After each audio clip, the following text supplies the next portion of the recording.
Hello everyone, ला study में आपका स्वागत है। आज इस वीडियो के माध्यम से हम संपत्ति अंतरण अधिनियम से कुछ ऐसे वन लाइनर प्रश्नों को देखेंगे। ये प्रश्न विभिन्न राज्यों की न्यायिक सेवा परीक्षाओं में पूर्व में पूछे गए हैं तथा आगामी 16 दिसंबर 2018 को उत्तर प्रदेश लोक सेवा आयोग द्वारा ली जाने वाली न्यायिक सेवा सिविल जज जूनियर डिवीजन परीक्षा के लिए भी ये प्रश्न काफी उपयोगी है। आप इन प्रश्नों को एक सारांश के रूप में फॉलो कर सकते हैं। सो फ्रेंड्स, अगर आप हमारा ये चैनल पहली बार देख रहे हैं तो प्लीज चैनल को सब्सक्राइब जरूर कर लें। वीडियो आपको पसंद आता है आप इसे लाइक करें और ज्यादा से ज्यादा अपने दोस्तों के साथ शेयर करें, जिससे कि ज्यादा से ज्यादा परीक्षार्थी इस वीडियो से लाभ उठा सके। ये प्रश्न केवल वन लाइनर के रूप में है, तो चलिए प्रारंभ करते हैं। संपत्ति अंतरण अधिनियम 1 जुलाई 1882 को प्रवर्तित हुआ था। प्रश्न पूछा जाता है, मार्ग का अधिकार, मछली पकड़ने का अधिकार, स्थावर संपत्ति के भाटक अर्थात रेंट को वसूलने का अधिकार, किसी स्थावर संपत्ति के संबंध में यदि आप कोई किराया वसूल कर रहे हैं तो उसका अधिकार, बंधक संपत्ति के मोचन का अधिकार, मोचन से तात्पर्य होता है छुड़ाना, तो बंधक संपत्ति को छुड़ाने का अधिकार, ये सभी अचल संपत्तियां मानी गई है। रॉयल्टी एक स्थावर संपत्ति है। दो प्रकार की संपत्ति होती है, एक स्थावर संपत्ति और एक चल संपत्ति। तो रॉयल्टी एक स्थावर संपत्ति है। आगे है कि अधिनियम की धारा 5 के अंतर्गत जीवित व्यक्ति में कंपनी या एक संगम या व्यक्तियों का निकाय शामिल होता है। प्रश्न ये पूछा जाता है कि जीवित व्यक्ति के अंदर क्या क्या शामिल होता है। तो जीवित व्यक्ति के अंदर कंपनी, एक निगम, एन एसोसिएशन या व्यक्तियों का निकाय, ए बॉडी ऑफ इंडिविजुअल्स, ये इसमें आता है।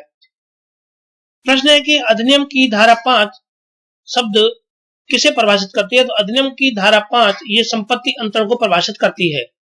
निहित हित, समाहित हित एवं पट्टाधारी का हित ये अंतरणी है।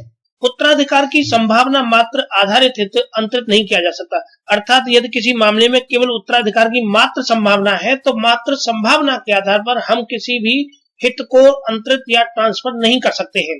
नेक्स्ट है कि संपत्ति अंतरण अधिनियम की धारा 14 शाश्वतता के विरुद्ध नियम का उपबंध करती है। प्रश्न ये कई बार पूछा गया है कि शाश्वतता के विरुद्ध नियम का उल्लेख किस धारा में किया गया है। तो धारा 14 में किया गया है। यह नियम लोक नीति पर आधारित है, अर्थात यह नियम पब्लिक पॉलिसी पर आधारित है। अजन्मा व्यक्ति या अनबॉर्न पर्सन अपने लाभ के लिए किए गए अंतरण पर अपने जन्म पर ही निहित हित अर्जित करता है। कोई अनबॉर्न पर्सन है जिसका जन्म नहीं हुआ है तो उसे कोई लाभ मिल रहा है, तो अपने लाभ के लिए किए गए अंतरण पर कोई भी अनबॉर्न पर्सन अपने लाभ के लिए किए गए अंतरण पर अपने जन्म पर ही निहित हित अर्जित करता है। अर्थात जब तक उसका जन्म नहीं होगा जब तक वह कोई भी निहित हित अर्जित नहीं कर सकता। आगे है कि एक्स इस शर्त पर बाई को 5,000 रुपए अंतरित करता है कि वह ए, बी एवं सी की सम्मति से विवाह करेगा। बाई ए, बी व सी की सम्मति के बिना विवाह करता है, किंतु विवाह के पश्चात उनकी सम्मति अप्राप्त कर लेता है, तो बाई ने यहाँ पर शर्त पूरी नहीं की है।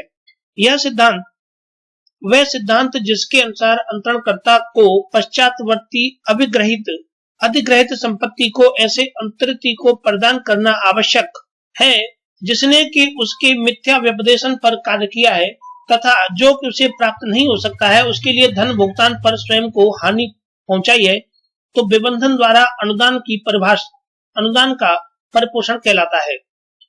धारा 43 के अंतर्गत विबंधन के द्वारा अनुदान की पूर्ति के सिद्धांत को भारत में वैधानिक मान्यता दी गई है।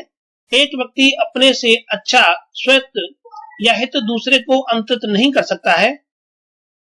इस सिद्धांत के सूत्र को संपत्ति अंतरण अधिनियम की धाराओं 41 और 43 में समाहित किया गया है। बेलामी बनाम सेवाइन 1857 के बाद में लंबित वाद का सिद्धांत प्रतिपादित या व्याख्यापित किया गया था, जहां अंतरण विचारण न्यायालय के डिक्री के पश्चात किंतु अपील के लिए अनुज्ञात अवधि की समाप्ति के पूर्व किया गया हो, अर्थात निष्पादन कार्यवाही के लंबित रहने के दौरान। नेक्स्ट है कि विक्रय पद संपत्ति अंतरण अधिनियम की धारा 54 में परिभाषित किया गया है। 100 रुपए या अधिक की मूर्त स्थावर केवल रजिस्ट्रीकृत लिखत के द्वारा किया जा सकता है। अधिनियम की धारा 58 के अंतर्गत सादा बंधक एवं अंग्रेजी बंधक में बंधककर्ता बंधक धन के भुगतान हेतु स्वयं को व्यक्तिगत रूप से आबद्ध करता है। अर्थात इन दोनों में बंधक जो है वो धन के सदाय का बंधककर्ता का व्यक्तिगत दायित्व होता है, धन को देने का बंधककर्ता का व्यक्तिगत दायित्व होता है। 58 का च ये हक विलेखों के निक्षेप द्वारा बंधक को साम्यक बंधक भी कहते हैं। संपत्ति अंतरण अधिनियम की धारा 67 के प्रावधानों के अर्थों में वाद या सूट के द्वारा बंधकदार को उपचार है प्रोबंध या जब्ती के लिए वो सूट ला सकता है, प्रोबंध के लिए या जब्ती के लिए। प्रोबंध का उपचार सशर्त विक्रय द्वारा बंधक के विरुद्ध उपलब्ध है। संपत्ति अंतरण अधिनियम 1882 की धारा 106 के प्रावधानों में संपत्ति अंतरण संशोधन अधिनियम 2002 के द्वारा प्रतिस्थापित किया गया था और ये 31 दिसंबर 2002 से लागू हुआ था। दान में यदि अदाता की मृत्यु प्रतिग्रहण के पूर्व हो जाए, प्रतिग्रहण अर्थात प्राप्त करना प्रतिग्रहण के पूर्व हो जाती है, तब दान जो शून्य हो जाता है। ये निम्नलिखित का कूट दिया हुआ है। लोक के लाभ के लिए शाश्वतिक अंतरण अर्थात पब्लिक के लाभ के लिए बात की जा रही है, तो धारा 18 बताती है अज्ञात व्यक्ति अपने लाभ के लिए किए गए अंतरण पर कब निहित हित अर्जित करता है, ये धारा 20 है। अज्ञात व्यक्ति के लिए बात है अर्थात अजन्मे व्यक्ति के लिए। आगे है दृश्यमान स्वामी के द्वारा अंतरण, ये धारा 41 है और सह स्वामी के द्वारा अंतरण, ये धारा 44 है। आगे है निम्नलिखित वाद कपटपूर्ण अंतरण से संबंधित है जिन्हें कि प्रिवी काउंसिल के द्वारा निर्णित किया गया था। मुशाहर साहू बनाम Hakim Lal, Indian appeal 104 privy council. Middleton बनाम पोलक, भारत संघ बनाम राजेश्वरी एंड कंपनी। संपत्ति अंतरण अधिनियम के अंतर्गत निम्नलिखित को संपत्ति का अंतरण कहा जाएगा। दो चीजों का विनिमय, अचल संपत्ति पर विधि की क्रिया द्वारा भार की रचना। जबकि निम्न को संपत्ति का अंतरण नहीं कहा जाएगा। भूमि के एक मार्ग पर एक भाग पर मार्ग हेतु सुखाधिकार का अनुदान और पारिवारिक समझौता। सादा बंधक में बंधककर्ता बंधक धन के भुगतान हेतु स्वयं को व्यक्तिगत रूप से आबद्ध करता है। प्रोबंध का अधिकार बंधकदार का है, न कि बंधककर्ता का। प्रोबंध का अधिकार ये बंधकदार का है, न कि बंधककर्ता का। एक नगर पालिका संकल्प द्वारा निम्नलिखित में से कौन गलत है। नेक्स्ट है कि एक फार्म बी को उसके जीवन पर्यंत के लिए तथा यदि वह अपने पति का अभित्यजन न करे तो सी को अंतरित करता है। बी अपने जीवन पर्यंत फर्म की हकदार है, मानो कि कोई भी शर्त अन्यथा स्थापित ही नहीं थी। ए 50,000 रुपए बी को इस शर्त पर अंतरित करता है कि वह सी, डी एवं ई की सम्मति से विवाह करेगा। बी सी, डी एवं ई की सम्मति के बिना विवाह करता है, किंतु विवाह के पश्चात उनकी सहमति प्राप्त कर लेता है। यह समझा जाएगा कि शर्त का अनुपालन कर दिया गया है क्योंकि इसका सार्थः पालन कर दिया गया है। एक जीवित व्यक्ति वर्तमान में अथवा भविष्य में स्वयं को संपत्ति का अंतरण कर सकता है। नियत हित कब्जा प्राप्त करने से पहले अंतरित की मृत्यु हो जाने से विफल नहीं हो जाता। यहाँ ये जो 4 विकल्प आपको दिए हुए हैं, इनमें से ये पूछा गया है कि कौन सा विकल्प गलत है। पहला, ए का फार्म बी को उसके जीवित पर्यंत के लिए दिया गया था। बी में 50,000 रुपए शर्त पर अंतरित किए गए थे तथा सी वाले ऑप्शन में एक जीवित व्यक्ति वर्तमान में अथवा भविष्य में अपने लिए संपत्ति का अंतरण कर सकता है। और डी था कि नियत हित कब्जा प्राप्त करने से पहले अंतरित की मृत्यु हो जाने से विफल नहीं हो जाता। तो यहाँ उत्तर सही दूसरा विकल्प ये गलत है, क्योंकि शर्त पूरी करने के बाद सम्मति लेना उपयुक्त नहीं होता है। यहाँ यह नहीं माना जाएगा कि बी ने उसके ऊपर लगाई गई शर्तों को पूरा कर दिया है। यह विकल्प धारा 26 के दृष्टांत 2 पर आधारित है। अन्य तीनों विकल्प सत्य है। पहला विकल्प धारा 30 पर है और तीसरा विकल्प धारा 22 पर है तथा चौथा विकल्प धारा 19 पर आधारित है। नेक्स्ट है कि 1 साल की अवधि के पट्टे का अंतरण बिना पंजीकृत दस्तावेज के किया जा सकता है। नोट दिया हुआ आगे कि 100 रुपए की संपत्ति का विक्रय, विनिमय तथा अनुयोज्य दावे जैसी अचल संपत्ति का अंतरण बिना पंजीकृत दस्तावेज के नहीं किया जा सकता। संपत्ति अंतरण अधिनियम की धारा 43 में विबंधन के द्वारा अनुदान की पूर्ति के सिद्धांत को भारत में वैधानिक मान्यता दी गई है।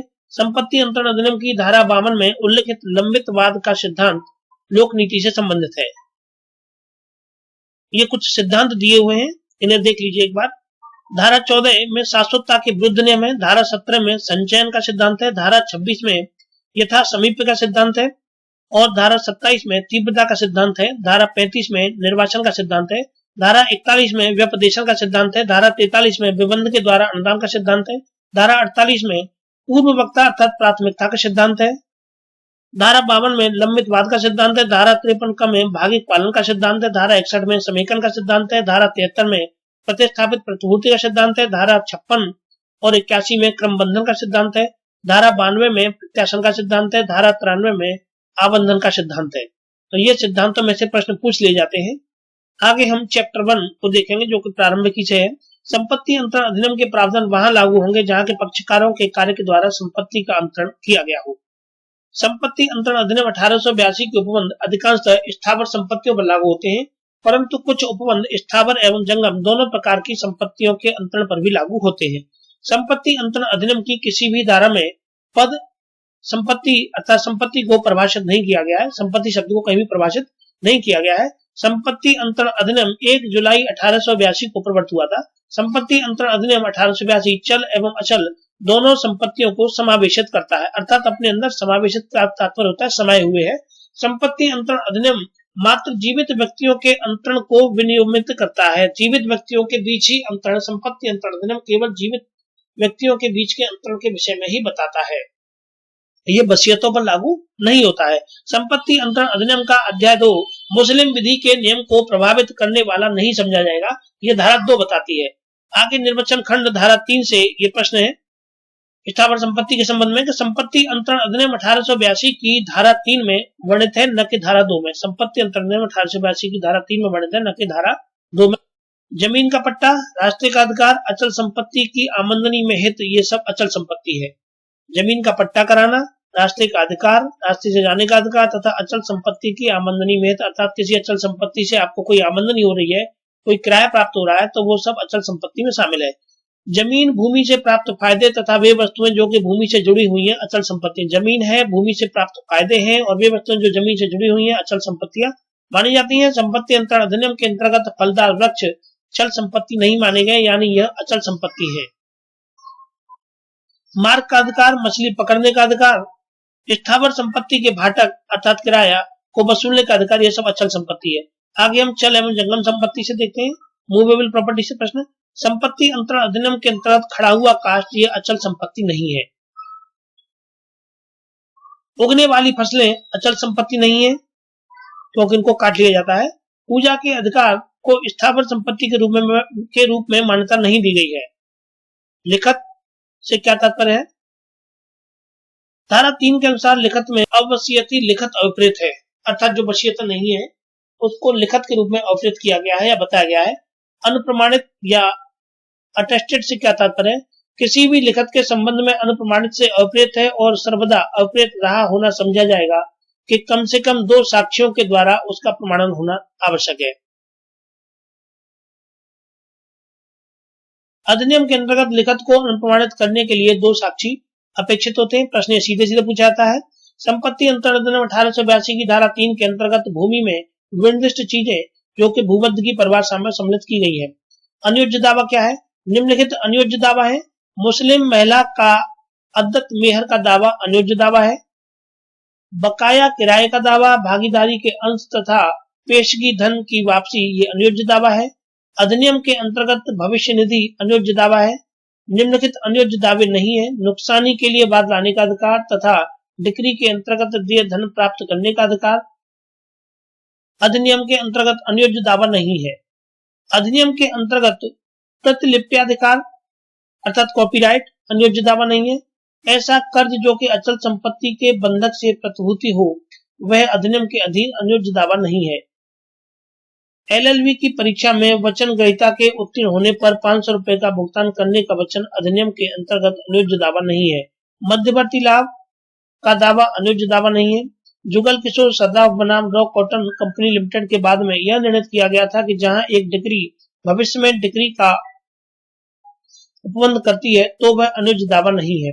आगे सूचना को देखते हैं, नोटिस को। संपत्ति अंतरण अधिनियम की धारा 3 के अंतर्गत रजिस्ट्रीकरण जहां पर कि लिखित अनिवार्यतः रजिस्ट्री योग्य न हो सूचना की कोटि में नहीं आता है। अधिनियम की धारा 3 सूचना को परिभाषित करती है। अधिनियम के अंतर्गत किसी भी तथ्य की किसी भी व्यक्ति को सूचना है तब यह कहा जाता है कि जब कि वह वास्तव में उस तथ्य को जानता हो। सूचना से तात्पर्य है कि वह उस व्यक्ति उस तथ्य को जानता हो तब यह सूचना की श्रेणी में आएगा। अध्याय 2 धारा 5 से लेकर के 55 तक उपबंध करता है। पक्षकारों के कार्य द्वारा संपत्ति अंतरण के विषय में बताता है, जिसमें कि पहला है जंगम या स्थावर संपत्ति का अंतरण। संपत्ति के अंतरण की परिभाषा धारा 5 में दी हुई है। संपत्ति अंतरण अधिनियम की धारा 5 से लेकर के 37 तक जंगम एवं स्थावर संपत्ति के अंतरण पर लागू होती है। अधिनियम की धारा 5 के अंतर्गत जीवित व्यक्ति में कंपनी या एक निगम एक संगम या व्यक्तियों का निकाय आता है। अधिनियम की धारा 5 संपत्ति अंतरण को परिभाषित करती है। विक्रय, बंधक, पट्टा, विनिमय तथा दान के द्वारा अंतरण संपत्ति अंतरण अधिनियम से संबंधित है तथा इसके अंतर्गत आते हैं। संपत्ति अंतरण अधिनियम 1882 के अंतर्गत उत्तराधिकार द्वारा अंतरण पक्षकारों के कृत्य द्वारा अंतरण नहीं है। किसी भी संपत्ति के हक का परित्याग करना संपत्ति अंतरण अधिनियम के अंतर्गत अंतरण नहीं माना गया है। संपत्ति अंतरण अधिनियम के अंतर्गत संपत्ति का बंटवारा, विभाजन या अंतरण नहीं कहा जा सकता है। वायु, जल, प्रकाश का संपत्ति अंतरण अधिनियम से संबंध नहीं है। क्या अंतरित किया जा सकेगा, इसके संबंध में धारा 6 बताती है। व्हाट मे बी ट्रांसफर्ड, किसको अंतरित किया जा सकेगा। अधिकार की संभावना मात्र पर आधारित है तो अंतरित नहीं किया जा सकता, अर्थात किसी की मात्र उत्तराधिकार की संभावना है कि ये व्यक्ति उत्तराधिकारी बनेगा, तो उत्तराधिकार की संभावना के आधार पर मात्र किसी के हित को ट्रांसफर नहीं किया जा सकता है। किसी उत्तरभाव्य शर्त के भंग होने के कारण स्वामी को पुनः प्रवेश का अधिकार अंतरित नहीं किया जा सकता। शोशामल बनाम हसन खान का वाद संपत्ति अंतरण अधिनियम की धारा 6A से संबंधित वाद है। अधिष्ठायी स्थल से के साथ जुड़ा हुआ अधिकार अंतरणी है।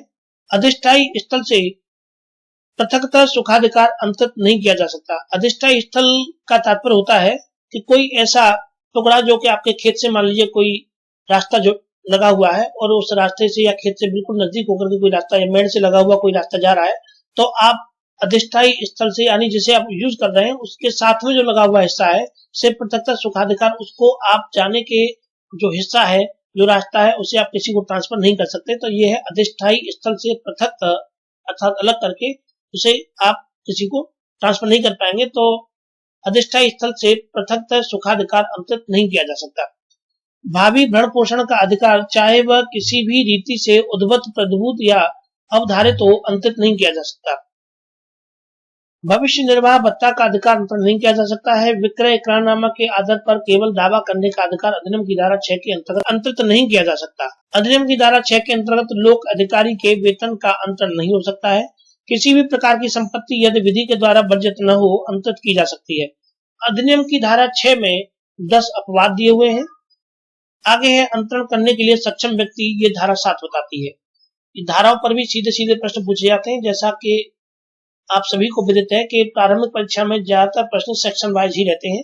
संपत्ति का अंतरण करने के लिए सक्षम होने के लिए यह आवश्यक नहीं है कि अंतरणीय संपत्ति उसकी अपनी हो, अर्थात किसी व्यक्ति की अपनी संपत्ति हो, यह आवश्यक नहीं है। अधिनियम की धारा 7 के अंतर्गत अपनी संपत्ति को अंतरण करने के लिए अवयस्क सक्षम नहीं है, जबकि लंगड़ा, अंधा, साधु आदि की अंतरण शक्ति पर कोई भी प्रभाव नहीं पड़ेगा। संपत्ति के वैध अंतरण हेतु अंतरित संपत्ति को स्वीकार करने के लिए अंतरित का सक्षम होना आवश्यक नहीं होता है। अंतरित उसे कहा जाता है जिसके पास संपत्ति जा रही है, तो अंतरित का सक्षम होना आवश्यक नहीं होता है। आगे है मौखिक अंतरण, धारा 9 बताती है। प्रश्न सीधे सीधे पूछा जाता है कि मौखिक या मैचिंग के लिए भी आ सकता है कि मौखिक अंतरण के संबंध में कौन सी धारा है, तो धारा 9 है। विधि के द्वारा अभिव्यक्त अपेक्षित के सिवाय संपत्ति का अंतरण मौखिक किया जा सकता है। अन्य संक्रमण अवरुद्ध करने वाली शर्त, धारा 10। संपत्ति को व्यनित से अवरुद्ध करने वाली शर्तें अर्थात बेचने से अवरुद्ध करने वाली शर्तें संपत्ति अंतरण अधिनियम की धारा 10 में दी गई हैं। जो शर्तें हैं वो बताई गई हैं। तो संपत्ति अंतरण अधिनियम 1882 की धारा 10 के अंतर्गत अन्य संक्रमण अवरुद्ध करने वाली शर्त को भी अवैध बनाती है, किंतु अंतरण वैध बना रहता है। जो ट्रांसफर की गई जो अंतरण है वो वैध बना रहता है और अवरुद्ध करने वाली शर्तों को अवैध बनाती है, अर्थात वो शर्तें जो अवैध रहती हैं। दो भाई अपनी संपत्ति का बंटवारा इस शर्त पर करते हैं कि यदि उनमें से कोई भी अपनी संपत्ति या उसका हिस्सा विक्रय करना चाहे तो अत्यंत अपरिचित व्यक्ति को नहीं देगा, यह शर्त वैध है। क अपने मकान ख को इस शर्त के साथ विक्रय करता है कि ख उस मकान को ग के अतिरिक्त किसी अन्य को अंतरित नहीं कर सकता, तो यह विक्रय विद्यमान है किंतु शर्त शून्य है। आगे है सृष्ट हित के विरुद्ध निर्बंधन, ये धारा 11 में है। अधिनियम की धारा 11 सृजित हित के विरुद्ध निर्बंधन से संबंधित है। धारा 11 सृजित हित के विरुद्ध निर्बंधन से संबंधित है। टाल्क बनाम मोक्षहे का वाद सृष्ट हित के विरुद्ध निर्बंधन पर अग्र निर्णय है, अर्थात लीडिंग केस है। धारा 11 तब लागू होगी जबकि संपत्ति में अंतरित हित पूर्ण हो जाता हो। धारा 11 तब लागू होती है जबकि संपत्ति में जो अंतरित हित है वो पूर्ण या अत्यंतिक हो। क एक ग्रह ख को इस शर्त के साथ में विक्रय करता है कि ख उस मकान को ग के अतिरिक्त किसी अन्य को अंतरित नहीं कर सकता है। यह विक्रय विद्यमान है किंतु यह शर्त शून्य है।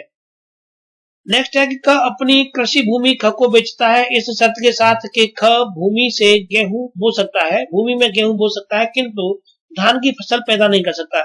यह अंतरण वैध है। इसके आधार पर आप ट्रांसफर कर रहे हैं वो तो वैध है, लेकिन ऐसी शर्त जो है वो शून्य है कि आप केवल धान के लिए कह दिया और गेहूं के लिए नहीं कहा, या गेहूं के लिए शर्त लगा दी, तो ऐसा जो शर्त है वो शून्य मानी गई है। आगे है कि अजात व्यक्ति के फायदे के लिए अंतरण, अर्थात कोई अनबोर्न पर्सन जिसका जन्म नहीं हुआ है, the transfer of benefit of the unborn person. तो अधिनियम की धारा 13 अजात व्यक्ति अर्थात अजन्मे व्यक्ति के पक्ष में संपत्ति के अंतरण का प्रावधान करती है। एक अजन्मे व्यक्ति के पक्ष में ट्रस्ट बना करके संपत्ति का अंतरण किया जा सकता है। किस प्रकार किया जा सकता है? ट्रस्ट बना करके संपत्ति का अंतरण किया जा सकता है। एक अजन्मे व्यक्ति के पक्ष में संपत्ति में हित सृजित करने के लिए निम्नलिखित शर्तों का होना आवश्यक होता है। पहला है कि जीवित व्यक्ति के पक्ष में अंतरित संपत्ति में पूर्ण जीवन कालिक हित हो,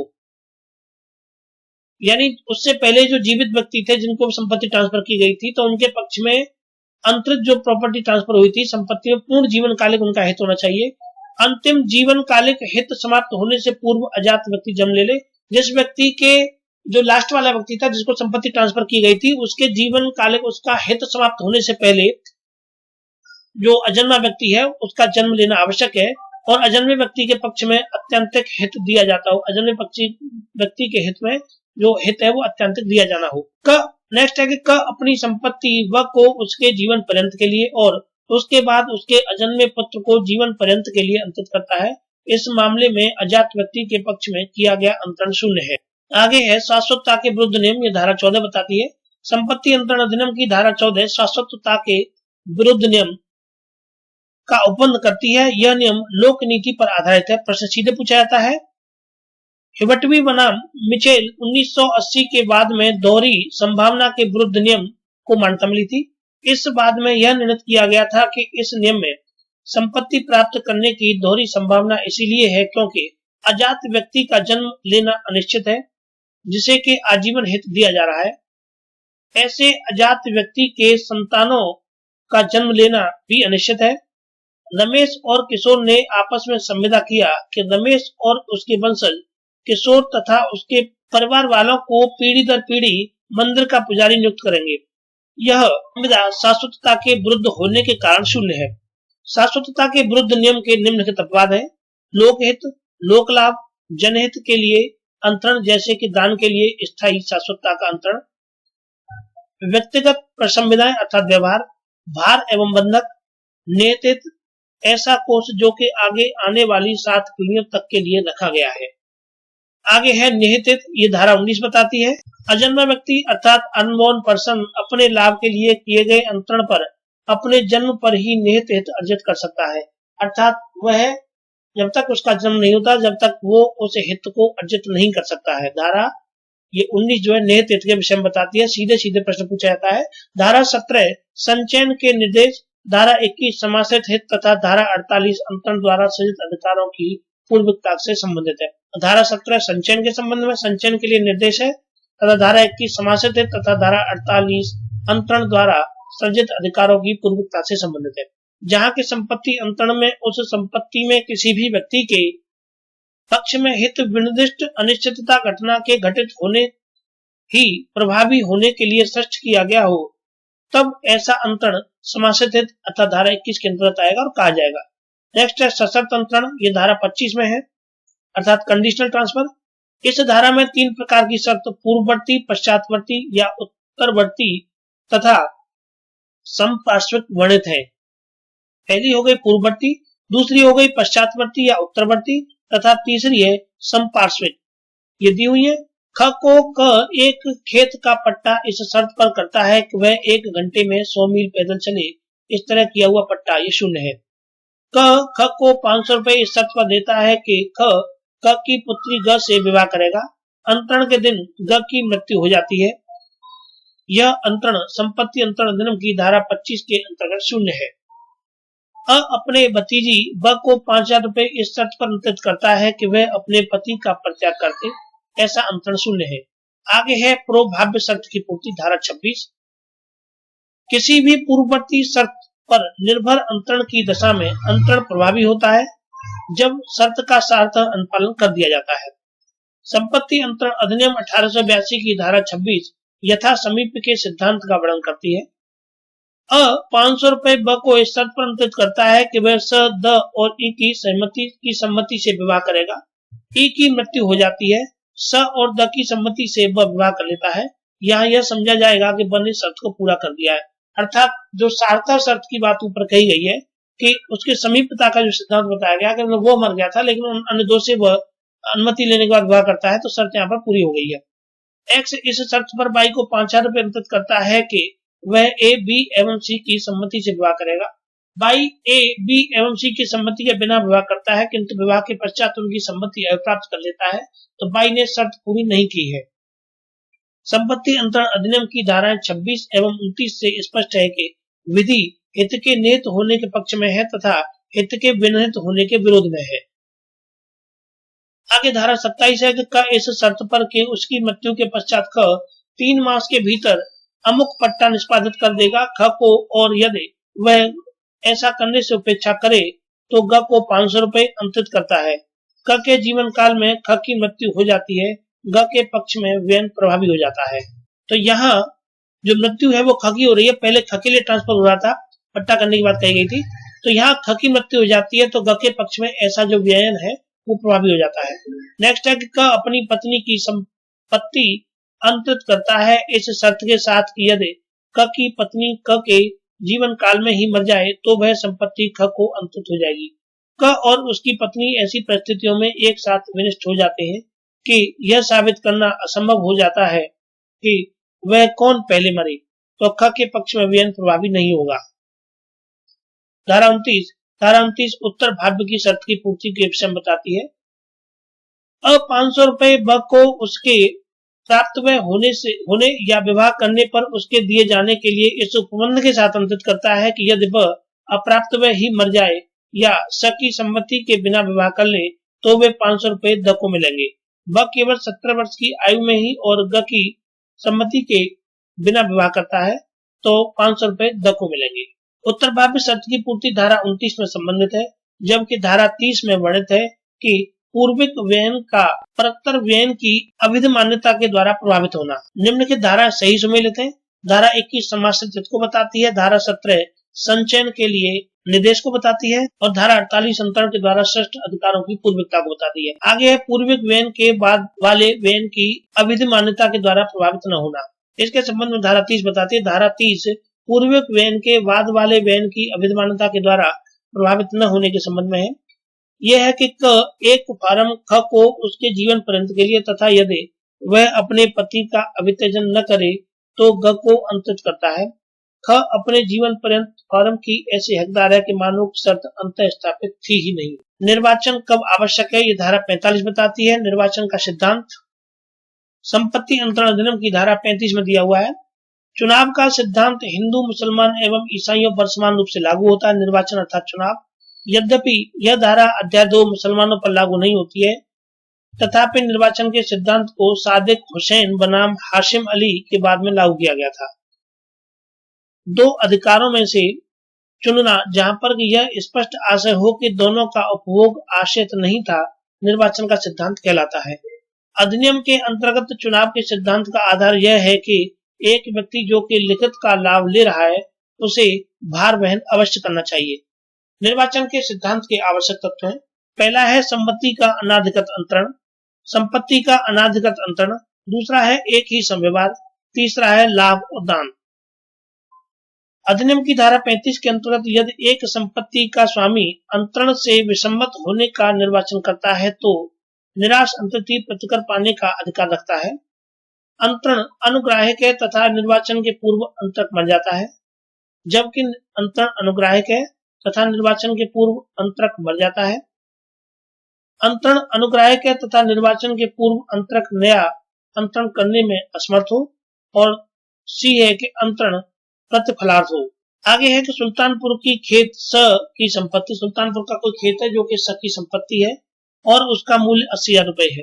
उसे दान की लिखत के द्वारा ब को अंकित करने की प्रवंचना करता है, इच्छा रखता है, और उसी लिखत के द्वारा स को 10,000 रुपए दे देता है, और उसी लिखत के द्वारा वो स को जो है 10,000 रुपए दे देता है। निर्वाचन के पहले मर जाता है। ब अ के प्रतिनिधि से 80,000 रुपए प्राप्त करने का अधिकारी है। नेक्स्ट है कि अंतरण की तिथि से 1 वर्ष के बाद निर्वाचन करना, वहां निर्वाचन का सिद्धांत लागू नहीं होगा। कूपर बनाम कूपर 1874 का बाद चुनाव के सिद्धांत से संबंधित कई बार प्रश्न पूछा गया है। चुनाव के सिद्धांत से संबंधित जो मामला बाद कौन सा है? अगला है, अन्य अपना कमरा 100 रुपए मासिक किराए पर दे रखा है, जो कि महीने की अंतिम तारीख को दे होता है, और उस मकान को ब को 15 जून को बेच देता है, तो 30 जून को अ को 50 रुपए तथा ब को 50 रुपए मिलेंगे। संपत्ति अर्जन पर राजस्व प्रतिकर की प्राप्ति के आगमों के अधिकार संपत्ति अंतरण अधिनियम की धारा 37 अंशदान के सिद्धांत पर आधारित है। आगे हम देखते हैं धारा 38 से लेकर के 53A के बीच में, जो कि स्थावर संपत्ति के अंतरण से संबंध रखती है, जिसमें दृश्यमान स्वामी के द्वारा अंतरण, ये धारा 41 में बताया गया है। दृश्यमान स्वामी से संबंधित विधि के अंतरण का कानून संपत्ति अंतरण अधिनियम की धारा 41 में धारित किया गया है। सीधे सीधे प्रश्न पूछा जाता है। अधिनियम की धारा 41 विबंध विधि का सांविधिक प्रवर्तन है और यह सत्य है। राजकुमार कुंडू बनाम मैक्वीन का वाद दृश्यमान स्वामी से संबंधित है। इसमें न्यायालय के द्वारा प्रतिपादित सिद्धांत को धारा 41 में समाविष्ट किया गया है। इस बाद में यह निर्णित किया गया है कि जहां पर के अपराधिकृत व्यक्ति के द्वारा अंतरण किया जाना है और अंतत संपत्ति में वह बाद में हित सृजित कर लेता है, तो वहां अंतरण वैध होने के लिए निम्न शर्तें आवश्यक हैं। पहला है कि अंतरण प्रतिफलार्थ हो, दूसरा है कि अंतर्ती अंतरण को प्रभावी बनाने का विकल्प चुनता है, और तीसरा है कि अंतरण भी संविदा अस्तित्व में होनी चाहिए। जबकि अंतर्ती ने यह अविनिश्चित करने के लिए कि अंतरक अंतरण करने की शक्ति रखता था, युक्त सावधानी बरती। यह आवश्यक नहीं है, लेकिन यदि अंतरक हित अर्जित नहीं किया है, यदि अंतरक ने हित अर्जित नहीं किया होता, तब अंतर्ती के लिए उपरोक्त अपेक्षाओं का पालन अनिवार्य होता। आगे है कि वह सिद्धांत जिसके अनुसार अंतरणकर्ता को पश्चातवर्ती अधिग्रहित संपत्ति को ऐसे अंतर्ती को प्रदान करना आवश्यक है जिसने कि उसके मिथ्या विपदेशन पर कार्य किया है, तथा जो कि उसे प्राप्त नहीं हो सकता है, उसके लिए धन भुगतान कर स्वयं को हानि पहुंचाई है, तो विबंधन द्वारा अनुदान का परिपोषण कहलाता है। धारा 41 व्यपदेशन का सिद्धांत प्रतिपादित करती है। यह सिद्धांत निम्नलिखित मामलों में लागू नहीं होता। पहला है विचाराधीन के बाद, विचाराधीन बाद के सिद्धांत में, बिना प्रतिफल के, और धारा 47 पंजीकरण अधिनियम में। एक व्यक्ति अपने से अच्छा स्वत्व दूसरे को अंतरित नहीं कर सकता है। इस सिद्धांत के सूत्र को संपत्ति अंतरण अधिनियम की धारा 41 से 41 और 43 में समाहित किया गया है। सूरज रतन थीरानी बनाम Azamabad T company limited AIR 1965 supreme court 295 का बाद संपत्ति अंतरण अधिनियम की धारा 41 से संबंधित है। आगे है धारा 43 पर आधारित प्रश्न। जो कि एक हिंदू है, अपने पिता से अलग होकर के 3 खेत क्षत्रज्ञ यह व्यपदेशन करते हुए स को बेच देता है कि उन्हें अंतरित करने के लिए प्राधिकृत है। इन खेतों में से ग खेत अ का नहीं है, किंतु ब की मृत्यु के बाद वारिस के रूप में ग खेत को अप्राप्त कर लेता है। स ने विक्रय संविदा को विखंडित नहीं किया है। अ से स अपेक्षा कर सकता है कि अ उसे ग खेत प्रदत्त करे। धारा 46 सुभिन्न हित रखने वाले व्यक्तियों के द्वारा प्रतिफलार्थ अंतरण के संबंध को बताती है। जहां कोई भी अचल संपत्ति उसमें सुभिन्न अर्थात अलग हित रखने वाले कई व्यक्तियों के द्वारा प्रतिफलार्थ अंतरित की जाती है, तो वहां वे अंतरक जबकि संपत्ति में उनके हित बराबर मूल्य के हों, प्रतिफल में से बराबर का अंश पाने के हकदार होते हैं। नेक्स्ट है कि सुल्तानपुर मौजे में अ का हिस्सा आधा एवं ब तथा स का हिस्सा एक चौथाई है। इसमें से वे उस मौजे के 8वें अंश को लालपुर मौजे में से 1/4 अंश से विनियमित करते हैं। कोई भी तत्प्रतिकूलित करार नहीं है, इसीलिए अ लालपुर में 8वें अंश का एवं ब तथा स प्रत्येक 16वें अंश के हकदार है। धारा 50 में है कि अ एक खेत को 1000 रुपए किराए पर देता है और खेत स को अंतरित करता है। ब अंतरण के पश्चात भी सद्भाव से अ को किराया देता है, जबकि इस अंतरण के पश्चात किराए के वसूल करने के लिए स ब के विरुद्ध दावा करता है। यहाँ चूंकि ब ने अ को सद्भाव से किराया चुकाया है, क्योंकि उसे अंतरण की सूचना नहीं थी, अतः वह किराया वसूल नहीं कर सकता। आगे है कि ख को एक खेत 50 रुपए रेंट पर देता है, फिर खेत ग को अंतरित करता है। ख अंतरण की कोई भी सूचना न रखते हुए सद्भावना पूर्वक क को भारक देता है अर्थात किराया देता है। ख इस प्रकार दिए गए भारक से अर्थात चार्जेबल नहीं है। सद्भावना पूर्वक यह विश्वास करते हुए कि उस पर उसका अत्यंतिक हक है, व की भूमि पर फसल बो देता है, उसकी बेदखली के समय फसल उगी हुई है और संपूर्ण फसल का हकदार है। धारा 52 पर आधारित है। संपत्ति संबंधी वाद के लंबित रहते हुए संपत्ति का अंतरण। धारा 52 में बताया गया संपत्ति संबंधी वाद जो लंबित है उस पर ऐसी स्थिति में भी आप संपत्ति का अंतरण कर सकते हैं। इसमें बताया गया तो संपत्ति अंतरण अधिनियम की धारा 52 में लंबित वाद का सिद्धांत वर्णित है। लिस पेंडस का अर्थ होता है कि एक ऐसा वाद जो कि न्यायालय में विचाराधीन है। बेलामी बनाम सेवायन के बाद में लंबित वाद के सिद्धांत को प्रतिपादित किया गया था। इस मामले में न्यायाधीश टर्नर ने यह अभिनिश्चित किया था कि इस सिद्धांत का आधार यह है कि वह बिल्कुल ही असंभव होगा कि किसी भी वाद या कार्रवाई को उसकी सफल परिणति तक ले जाया जाएगा यदि वाद के लंबित रहते हुए संपत्ति के हस्तांतरण की अनुमति दी जाए। लंबित वाद का सिद्धांत लोक नीति पर आधारित है। आगे है फैयाज हुसैन बनाम प्राग नारायण। 34 इंडियन अपील 102 के बाद में प्रिवी काउंसिल ने यह अभिनिर्धारित किया था कि अधिनियम की धारा 52 में समाविष्ट या अंतर्विष्ट लंबित वाद का सिद्धांत लोक नीति पर आधारित है। संविदा के विनिर्दिष्ट अंतोष के ऐसे वाद जो कि अचल संपत्ति के अंतरण से संबंधित हैं पर वाद लंबन का नियम लागू होता है। आगे है विचाराधीन वाद का सिद्धांत तब लागू होता है जबकि संपत्ति अचल होती है, जहां पर के अंतरण विचारण न्यायालय के डिक्री के पश्चात किंतु अपील के लिए अनुज्ञात अवधि की समाप्ति के पूर्व किया गया हो, अर्थात निष्पादन कार्रवाई के लंबित रहने के दौरान। जबकि वाद या कार्रवाई जिसमें कि स्थावर संपत्ति का हक दो व्यक्तियों के बीच लंबित है तथा उनमें से एक उस संपत्ति का विक्रय कर देता है और उस न्यायालय के प्राधिकार के अधीन हो जिसमें कि वाद लंबित है। आगे है कि वाद दुराव के वादियों के बीच में दुरभिसंधि नहीं है तथा वाद का कार्यवाही जिसमें कि संपत्ति के अधिकार का प्रत्यक्ष या निर्दिष्ट प्रश्न होना चाहिए। विचाराधीन वाद के सिद्धांत निम्न संविवारों पर लागू नहीं होते हैं, जबकि वाद सद्भावना पूर्वक नहीं बल्कि तो दुराभिसंधि भी कह सकते हैं में किया गया हो।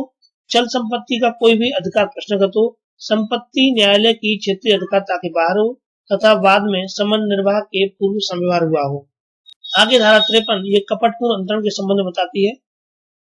संपत्ति अंतरण अधिनियम 1882 की धारा 53 में कपटपूर्ण अंतरण का उपबंध किया गया है। संपत्ति अंतरण अधिनियम की धारा 53 कपटपूर्ण अंतरण को वर्जित करती है। कपटपूर्ण अंतरण ये शून्यकरणीय होता है। मुसहर साहू बनाम हाकिमलाल इंडियन अपील 104 प्रिवी काउंसिल के बाद में संपत्ति अंतरण अधिनियम 1882 की धारा 53 जो कि कपटपूर्ण अंतरण से संबंधित है, जिसे कि प्रिवी काउंसिल के द्वारा निर्णित किया गया था। नेक्स्ट है 53 का जो कि भागिक पालन से संबंधित है। पार्ट परफॉर्मेंस भागिक पालन या अंशतः पालन, भागिक अर्थात किसी भी थोड़े से पार्ट का पालन कर लेना, ये भागिक पालन कहलाता है। भागिक पालन अर्थात पार्ट परफॉर्मेंस का सिद्धांत संपत्ति अंतरण अधिनियम 1882 की धारा 53 का में उपबंधित है।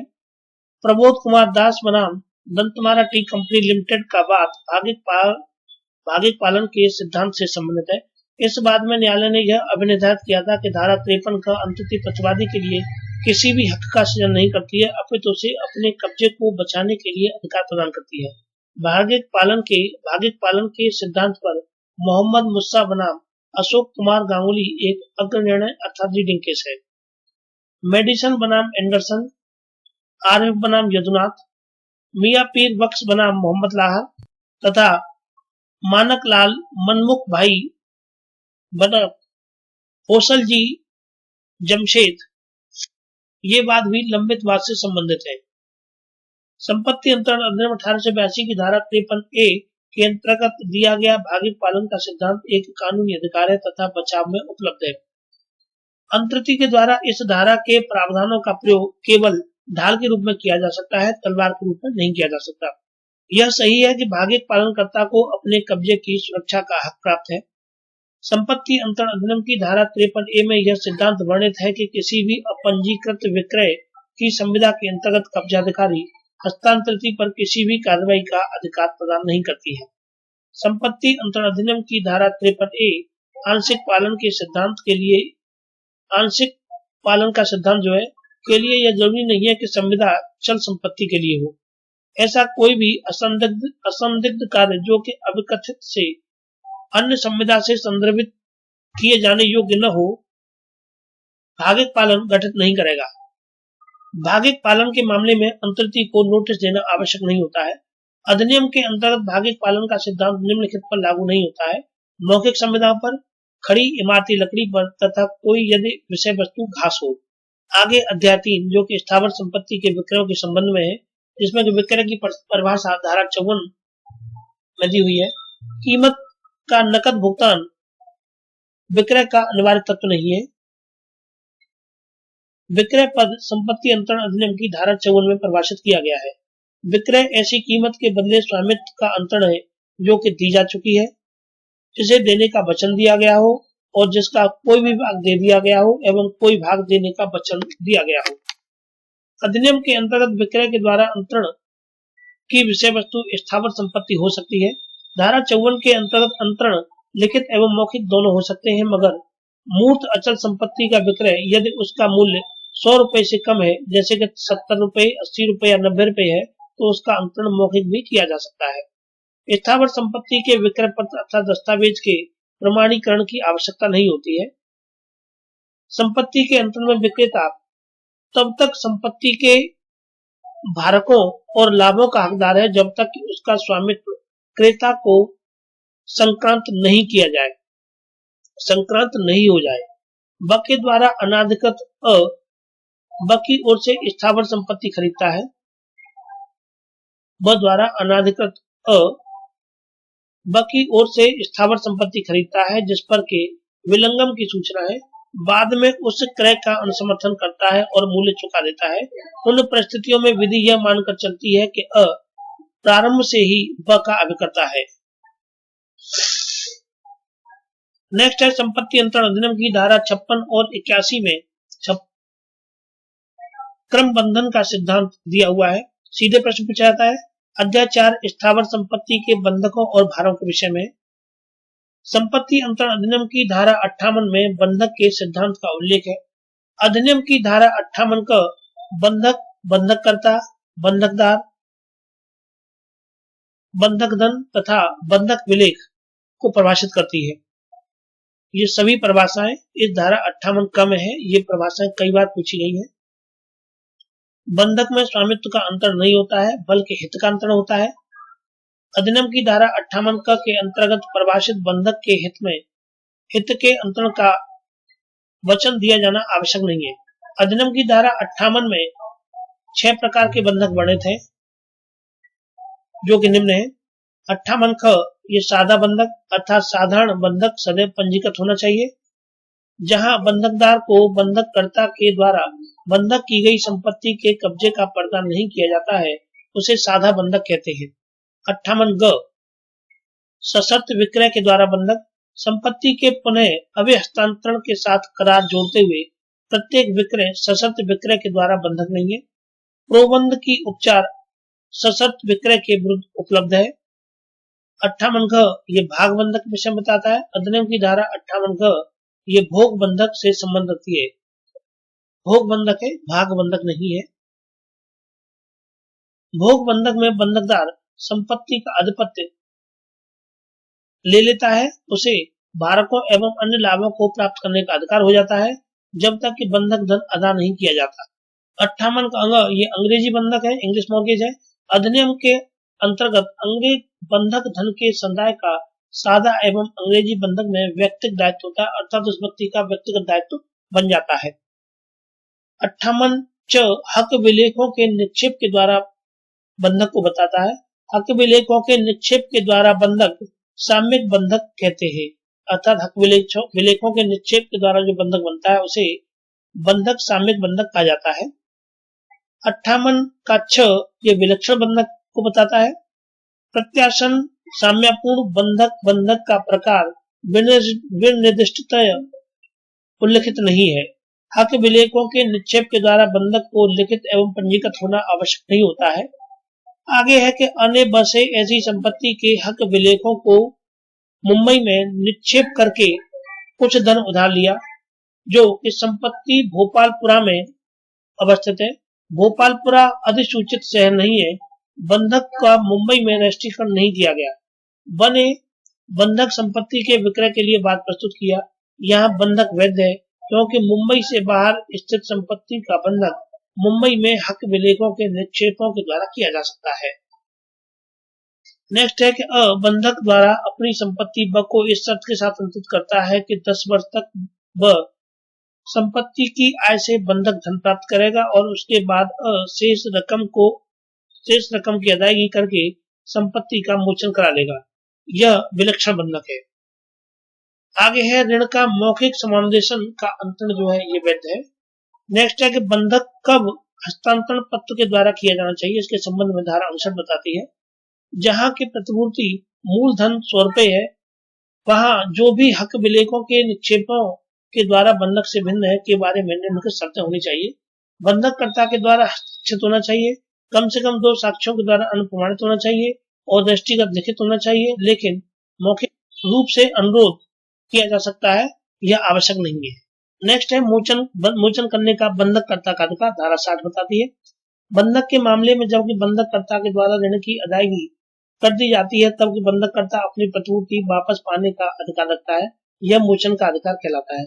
बंधक धन देय होने के बाद में किसी भी समय बंधककर्ता या बंधक संपत्ति में बंधक मोचन का अधिकार उत्पन्न हो जाता है। बंधक धन के मोचन की रीति, मोचन के लिए न्यायालय से में धन जमा करके, बंधकदार को बंधक धन का भुगतान करके अथवा निविदा करके, और मोचन के लिए नियमित वाद प्रस्तुत करके। संपत्ति अंतरण अधिनियम की धारा 60 बंधक डिक्री पर भी लागू होती है। मोचन के अधिकार को निरावृत नहीं किया जा सकता है।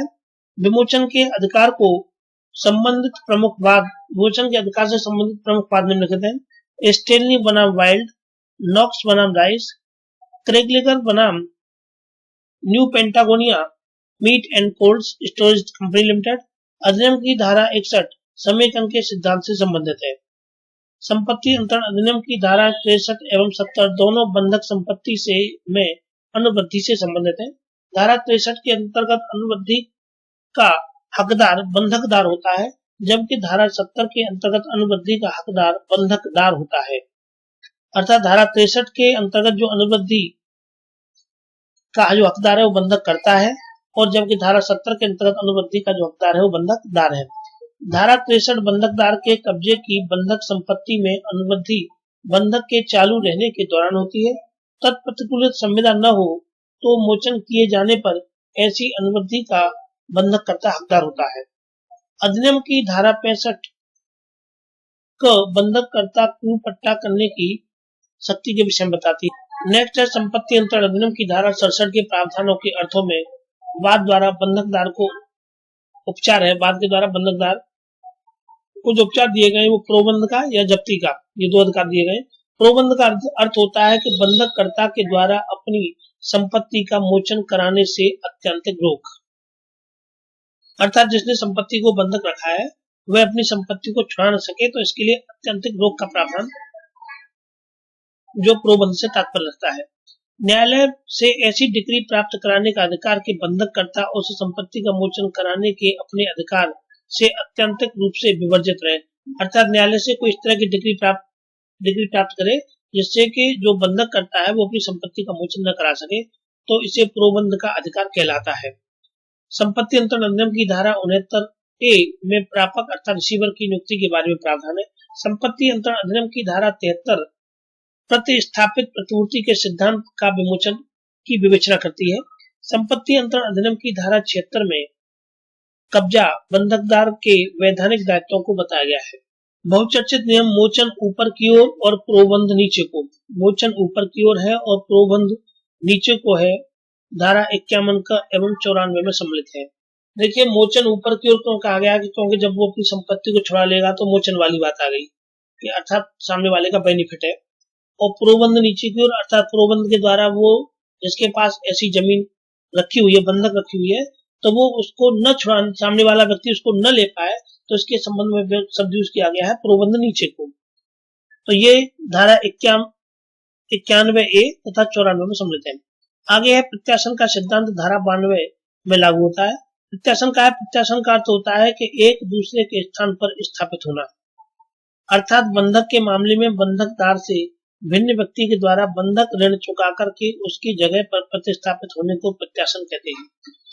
एक व्यक्ति दूसरे व्यक्ति का उस बंधक के संबंध में रखी संपत्ति के बंधक के संबंध में यदि उसका ऋण चुका देता है तो उसे प्रत्याशन कहा जाता है, और इस पूरे नियम को जो प्रत्याशन का सिद्धांत कहा गया है। अधिनियम की धारा 81 प्रतिभूतियों के क्रम बंधन से संबंधित है। अधिनियम की धारा 82 बंधक ऋण की बाबत अभिदाय का प्रावधान करती है। यदि क्रम बंधन एवं अभिदाय में विरोध हो तो क्रम बंधन को वरीयता दी जाएगी। बंधक की गई स्थावर संपत्ति के मोचन कराने के लिए दावेदार के लिए 30 वर्ष की परिसीमा काल है। आगे चार्ज के विषय में भार धारा 100 से 104 के बीच में है। संपत्ति अंतरण अधिनियम की धारा 104 में भार को परिभाषित किया गया है।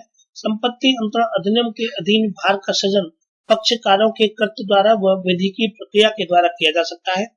न्यायोचित सूचना का सिद्धांत संपत्ति अंतरण अधिनियम की धारा 103 में लागू नहीं होता है, जबकि धारा 39, 40 एवं 100 में यह लागू होता है। संपत्ति अंतरण अधिनियम से संगत नियम बनाने की शक्ति उच्च न्यायालय की है। आगे अध्याय 5 स्थावर संपत्ति के पट्टों के विषय में है। पट्टे की परिभाषा धारा 105 में है। संपत्ति अंतरण अधिनियम की धारा 105 में पट्टा अर्थात अचल संपत्ति से संबंधित है। पट्टा अचल संपत्ति के उपभोग करने के अधिकार का अंतरण है। पट्टे के द्वारा हम जमीन किसी दूसरे को दे देते हैं तो उपभोग करने के केवल अधिकार का अंतरण है। केवल आप जब पट्टे की टाइम अवधि खत्म हो जाएगी तो आप वापस उसको कर देंगे, तो इसीलिए यहाँ वर्ड यूज किया गया है कि उपभोग करने के अधिकार का केवल अंतरण है। पट्टा केवल निश्चित अवधि या शाश्वत काल के लिए ही किया जा सकता है। एक निश्चित अवधि के लिए ही पट्टा किया जा सकता है। आगे है लिखित संविदा या स्थानीय प्रथा के अभाव में कुछ पट्टों की कालावधि, ये धारा 106 बताती है। संपत्ति अंतरण अधिनियम 1882 की धारा 106 के प्रावधानों को संपत्ति अंतरण अधिनियम 2002 के द्वारा प्रतिस्थापित किया गया था और ये 31 दिसंबर 2002 से लागू हुए थे। संपत्ति अंतरण अधिनियम की धारा 106 के अंतर्गत लिखित संविदा या स्थानीय विधि या प्रथा के अभाव में कृषि पट्टे की अवधि वर्ष से वर्ष तक होती है। नेक्स्ट है कृषि प्रयोजनों के लिए स्थावर संपत्ति का पट्टा सामान्य वर्षानुबंधी होता है। संपत्ति अंतरण अधिनियम की धारा 106 के अंतर्गत तथ्य प्रतिकूल संविदा या स्थानीय विधि या प्रथा न हो और विनिर्माण के प्रयोजनों के लिए स्थावर संपत्ति का पट्टा वर्षानुवर्षी समझा जाएगा। स्थावर संपत्ति का वर्षानुवर्षी पट्टा या तो पट्टाकर्ता पट्टेदार द्वारा 6 मास की ऐसी सूचना के द्वारा पर्यवसन है जिसका के अवसान किसी भी अभिवृत्ति वर्ष के अंत के साथ में हो जाता है। पर्यावसन का तात्पर्य होता है समाप्त हो जाना। अन्य प्रयोजनों के लिए संपत्ति का पट्टा मासानुमासी समझा जाएगा, अर्थात मंथ बाई मंथ। अचल संपत्ति का मासानुमासी पट्टा पट्टाकर्ता या पट्टाधारी की मांग पर 15 दिन की सूचना के द्वारा पर्यावसन कर दिया जाएगा। यदि एक अचल संपत्ति के पट्टे की भाड़ेदारी मासिक है तो ऐसी भाड़ेदारी की समाप्ति के लिए लिखित में 15 दिन पहले 15 दिन की सूचना देनी होगी। प्रश्न है कि अ एक ग्रह ब को 5 वर्ष के लिए पट्टे पर देता है। ब ग्रह स को 1000 रुपए मासिक भाड़क पर स को दे देता है। 5 वर्ष के अवसान हो जाने पर भी स ग्रह में कब्जे स जो है उस घर पर कब्जा कायम रखता है और अ को भाड़क देता रहता है। तो स पट्टा स के द्वारा जो घर का जो किराया दिया जा रहा है उसका तात्पर्य है कि पट्टा जो है मासानुमास नवीनीकृत होता रहता है, अर्थात उसका पट्टे का नवीनीकरण हुआ है। पट्टे कैसे किए जाते हैं? स्थावर संपत्ति का वर्षानुवर्षी या 1 वर्ष से अधिक का पट्टा केवल रजिस्ट्रीकृत लिखित के द्वारा ही किया जा सकेगा। संपत्ति अंतरण अधिनियम के अंतर्गत स्थावर संपत्ति मासानुमासी पट्टा या तो रजिस्ट्रीकृत लिखित के द्वारा कब्जे प्रदान सहित मौखिक करार के द्वारा किया जा सकता है। संपत्ति अंतरण अधिनियम की धारा 108 के अंतर्गत पट्टा करने वाले एवं पट्टा प्राप्त करने वाले के अधिकार एवं दायित्व संबंधी प्रावधान दिए गए हैं। नेक्स्ट है पट्टे का पर्यावसन, ये धारा 111 में है, अर्थात determination of lease. Determination of lease is dealt with under the transfer of property act 1882 इस सेक्शन 111, अर्थात इसका जो प्रावधान है वो सेक्शन 111 में किया गया है। निम्न स्थिति में पट्टे का पर्यावसान हो सकता है। पहला है निश्चित अवधि के व्यतीत हो जाने पर, और दूसरा है विलोपन के द्वारा, और तीसरा है पट्टाकर्ता के हित अथवा शक्ति के पर्यावसान पर।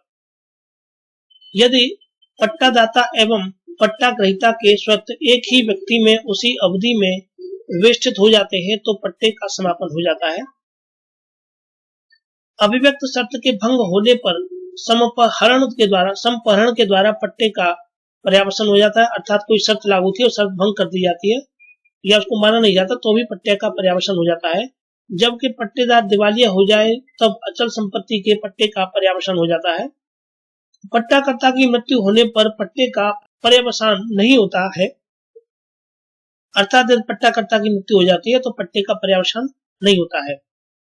छोड़ देने की सूचना भी तामील के द्वारा या समाप्ति की नोटिस की तामील के द्वारा भी स्थावर संपत्ति के पट्टे का पर्यावसान नहीं होता है। स्थावर संपत्ति के पट्टे का अवसान मौखिक सूचना के द्वारा होगा। निम्नलिखित का मौखिक अंतरण नहीं किया जा सकता है। स्थावर संपत्ति का दान, अन्योज्य दावों का अंतरण तथा स्थावर संपत्ति का विक्रय जो कि 100 रुपए से अधिक हो, जबकि पट्टे का मौखिक त्याग किया जा सकता है। नेक्स्ट है संपत्ति अंतरण अधिनियम की धारा 116 अतिधारण के प्रभाव से संबंधित है। आगे हम अध्याय 6 जो कि विनिमय के विषय में है, विनिमय की परिभाषा ये धारा 118 में दी हुई है। धारा 118 से 121 ये विनियमों के बारे में है। धारा 118 विनियम को परिभाषित करती है जबकि दो व्यक्ति एक चीज को दूसरी चीज के स्वामित्व के लिए आपस में अदला बदली करते हैं तब यह साम्यवाद विनिमय कहलाता है। धारा 119 विनिमय से प्राप्त चीज से वंचित किए गए पक्षकार के अधिकार का वर्णन करती है। धारा 120 में विनिमय के पक्षकारों के अधिकारों और दायित्वों के बारे में प्रावधान किया गया है। धारा 121 धन के विनिमय से संबंधित है। अध्याय 7 ये दान के विषय में है। दान की परिभाषा धारा 122 में दी गई है। संपत्ति अंतरण अधिनियम की धारा 122 में दान की परिभाषा दी गई है। सीधे सीधे परिभाषा प्रश्न पूछ दिया जाता है। दान का निम्नलिखित आवश्यक तत्व है। दो पक्षकार होने चाहिए, एक दाता एक अदाता, एक देने वाला एक लेने वाला। विषय वस्तु होनी चाहिए, जंगम हो या स्थावर हो, तथा चल संपत्ति हो या अचल संपत्ति हो। विषय वस्तु का अंतरण तथा प्रतिग्रहण, विषय वस्तु का अंतरण किया जाए, दूसरे के द्वारा उसको प्रतिग्रहण किया जाए या प्राप्त किया जाए, जबकि प्रतिफल दान के लिए आवश्यक नहीं होता है, अर्थात दान के अंतरण में प्रतिफल नहीं दिया जाता है, यह निःशुल्क दिया जाता है। दान को अदाता अर्थात दान स्वीकार करने वाला या उसकी ओर से प्रतिग्रहित किया जाना आवश्यक होता है। दान दाता के जीवन काल में और जब तक वह देने के लिए समर्थ हो प्रतिग्रहण अर्थात स्वीकार करना आवश्यक है। दान में यदि अदाता की मृत्यु प्रतिग्रहण के पूर्व हो जाती है तो ऐसा दान शून्य हो जाता है, अर्थात प्राप्त करने वाले जो दान को प्राप्त कर रहा है यदि उसकी मृत्यु दान प्राप्त करने से पहले हो जाती है तो दान शून्य हो जाता है। आगे धारा 123 अंतरण कैसे किया जा सकता है। अचल संपत्ति का दान वैध तरीके से किया जा सकता है। संपत्ति को देने एवं लिखित दस्तावेजों का रजिस्ट्रीकरण करके किया जा सकता है। स्थावर संपत्ति के प्रयोजनों के लिए किया गया अंतरण दाता के द्वारा या उसकी ओर से हस्ताक्षर तथा दो साक्ष्यों के द्वारा हस्ताक्षर होना चाहिए। अनुप्रमाणित दृष्टिगत लिखित के द्वारा भी किया जा सकता है। संपत्ति अंतरण अधिनियम के अंतर्गत 100 रुपए से कम मूल्य की मूर्त स्थावर संपत्ति का दान कम से कम दो साक्ष्यों के द्वारा अनुप्रमाणित या दृष्टिगत लिखित के द्वारा किया जा सकता है। एक दान पत्र निष्पादन और सत्यापन करके आदाता को सौंप दिया जाता है। आदाता ने दान को स्वीकार कर लिया। विलेख के रजिस्ट्रीकरण से पहले दाता दान का पत्र संग्रहण करना चाहता है। आदाता का दान पूर्ण है, विलेख का रजिस्ट्रीकरण बाद में हो सकता है। वर्तमान में भावी संपत्ति का दान धारा 124 बताती है। जिस दान में वर्तमान एवं भावी दोनों संपत्तियों का दान समाविष्ट हो उसमें भावी संपत्ति का दान आरंभ से ही शून्य होता है। भावी संपत्ति अर्थात भविष्य में बनने वाली या जुड़ने वाली किसी भी संपत्ति का दान कर रहे हैं वो शून्य होता है, जबकि वर्तमान संपत्ति का दान विद्यमान होता है। जो संपत्ति वर्तमान में है जिसे हम मौजूद है देख सकते हैं वो उसका दान जो है वो विद्यमान होता है। भावी संपत्ति का दान नहीं किया जा सकता। निम्न प्रकार के दान संपत्ति अंतरण अधिनियम में शामिल होते हैं। दुर्भर दान, सर्वस्व दान, अनर्ह व्यक्ति का दान, व्यक्ति को दान, ये धारा 127 में है।